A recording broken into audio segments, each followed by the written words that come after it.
impressive. I don't want to say how many days that I decided to do something every morning or every day, because history tells me I'll probably fail. Um, but this is the third day in a row, so that's pretty good. I think today I'm not going to care about the vents in the room, because I noticed something yesterday, and I noticed it in the first day too, but I thought it was kind of a fluke. But when I used that little AI thing to remove the background noise, it mistakenly picks up things that I think they're like audio artifacts that it thinks that I'm saying that are not, and it kind of inserts them. So at random places in the video, I'll like hear my voice, a sound that comes out that sounds like my voice, but it's not from me at all. So it's weird. It already kind of alters my voice so it doesn't sound like me. So we'll see. There's not a ton of people watching these videos yet, so we'll see if just leaving the background sound go is okay. If not, maybe I can dial it back a little bit. It's been kind of a wild week for me.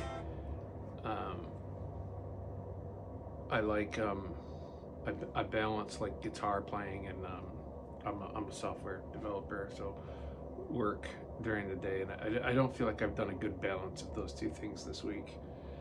Partly because I play at church tonight for like this, they have like an annual meeting, and then like a worship thing after. And that song I was playing in the beginning is one of the songs tonight, and it's not. I don't want to say it's an easy song. All praise and worship songs are pretty easy, but it's not typical. It's not a typical 4 chords, either for the whole song or just small variations on the 4 chords. It kind of jumps all over the place, and it almost feels like 2 completely different songs, because it has similar chord progressions, or at least repeatable patterns of the chords that I just played up to the bridge. And in the bridge, there's like 2 bridges, which is pretty common. There's like one bridge that plays 1 chord progression, and then it alters it a little bit, and then it alters it again, and then it goes into the chorus again, but with a different chord progression. I want to say entirely it's kind of the same chords, but it approaches them from a different tonal center. And then after that, it goes to a weird like 2 chord vamp for a long time. I don't know how many bars that is. It's long, but it sounds so good. And I haven't been able to figure out what key that is. I don't know what mode it is. I don't know where those 2. It's just a borrowed chord.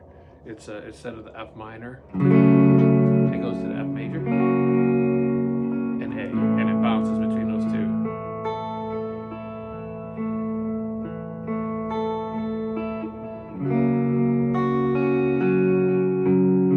It sounds really good. It does that for a while, and then it does something completely different. So it's almost like 2 different songs. So I like to memorize those. I think I have it now, but it took some work to get all that memorized. So that's tonight, so that'll be fun, and then I get a break. I don't have to play for a while, so I can get back to writing. I have some songs I've been working on that I want to kind of show, and then show my process behind. I've been doing quite a bit of reading on different ways guitar players specifically compose songs, either lyrically or non-lyrically. Then there's some different things I want to try, and then kind of, I don't know, peel the curtain back and show what I'm thinking, what I'm doing, what I'm building. But this morning, for a topic, I wanted to talk about something pentatonic, because there's this Facebook music theory group, and a lot of times they ask questions in there that I wouldn't think to address or ask. And sometimes the answers are really funny. Sometimes they're really bad. But this had a funny response. And I thought I would address it a little bit. So the question was, how do I know when I understand the pentatonic scale, or something along those lines? How do I know when I know the pentatonic scale really well? Yada yada yada. And the one of the first responses was when you don't have to ask these questions anymore. So a bit brutal, but very honest. If you don't have to ask the questions anymore, then you completely understand it, and you're not thinking about it, and you've moved on to something else. If you're actively thinking about the pentatonic scale, and if you know it well enough, and if you should practice some other things, you probably don't know it well enough. So I thought I would talk about how I learned the pentatonic scale and how I learned to stop thinking about it. So I learned the pentatonic scale by simply isolating what those 5 notes were, and then figuring out where they were all over the neck, and then practice playing through those notes in different combinations, starting at different points, and make sure I knew them kind of all over the neck. And I didn't really concentrate on note names, but more like intervals other than like the root. So say the E. So I know that anywhere I hit an E, I had a pentatonic one, 3 frets underneath, right? That's the 6, anywhere. And then I could phrase around that. So not necessarily shapes, but the intervals inside those shapes. And then once I learned those in all the positions and practiced them in all the positions, then I would start mixing in the scales underneath them, either major or minor, depending on where I was. And then that started to separate my brain from, oh, this is the pentatonic scale and this is the major scale, to these are just notes within the key. And I stopped thinking pentatonic altogether, and I only really thought about it when I was thinking about what notes I could land on, where if I was going to rest somewhere, right, I could rest on a pentatonic note, and that's how I addressed that.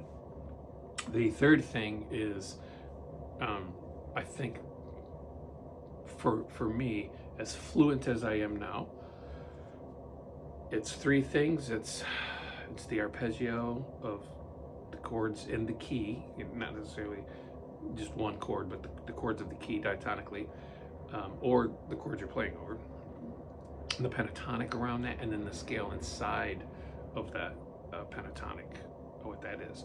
So what I do a lot of times when I pick up the guitar is I pick a key, and then I just play. So for E, those 5 notes would be E, F sharp. Again, I'll be thinking of intervals, not note names, so it might take me a minute to remember them. E, F sharp, G sharp, B, C sharp, and then back to E. Those are the 5 notes. 1, 2, 3, 4, 5. 1, 2, 3, 4, 5. 1, 2, 5. So if I were to play something in E, I would just play those notes pentatonically.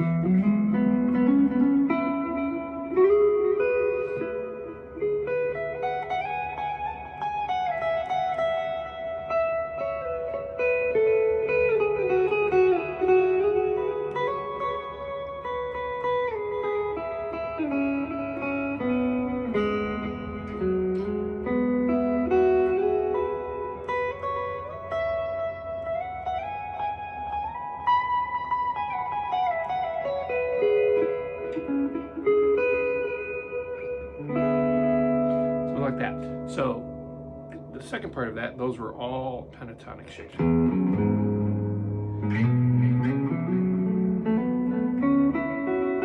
One of those notes was a pentatonic. Then I would start mixing in the major notes. That's it. 1, 2, 3, 4, 5, 6, 7, 8. So up here, that would be 3, 4, 7. Those are the only other 2 notes that are part of the major or the pentatonic scale. Are that 4 and that 7. That's it. So when you mix those 2 in,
like that.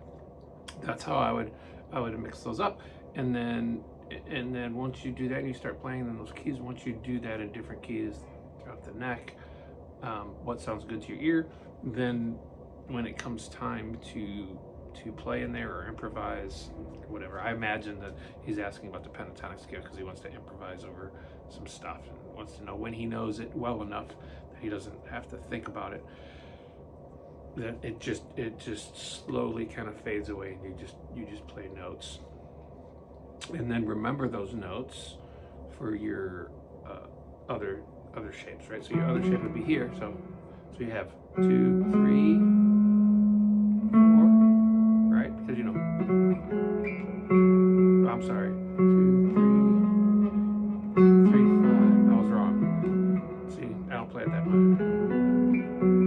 So do that.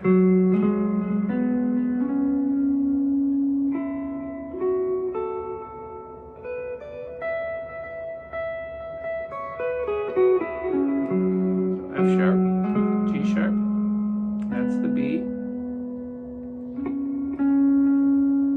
Well, hey, now I gotta think about it because I don't, this is a good reminder, I don't play this position that often unless I'm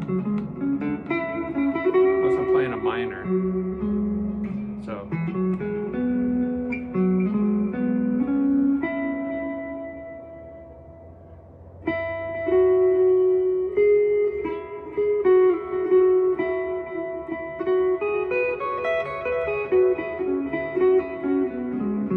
That's it.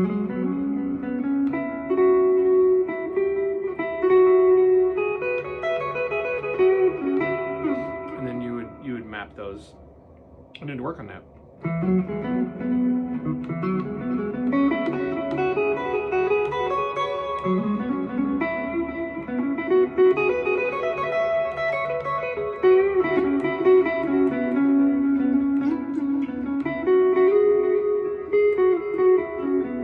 I know this is an E here, so this is an example of what I'm doing. When I'm playing this, I know that's a root, I know that's a third, right? So I know I can play that.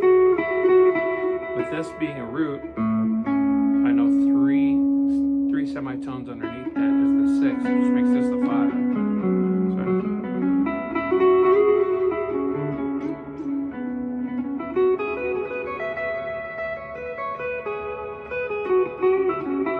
And then you would do the same thing in the 3rd position. I don't usually go up and down those positions. I just look for those 5 notes wherever they are and play them. So I play this a lot.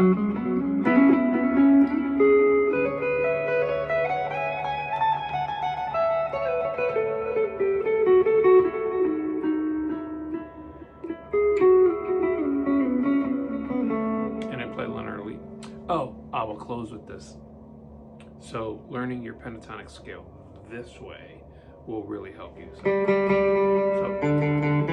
1, 2, 3, skip the 4, 5, 6, 7. Same thing here.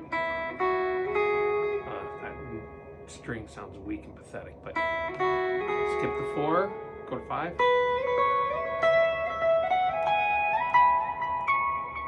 I run out of frets. So that's it. That's it for today.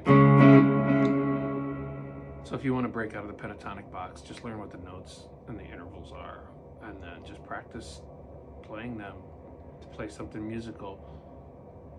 I surprised myself when I started doing that. I would imagine if you're not there yet, you will surprise yourself too.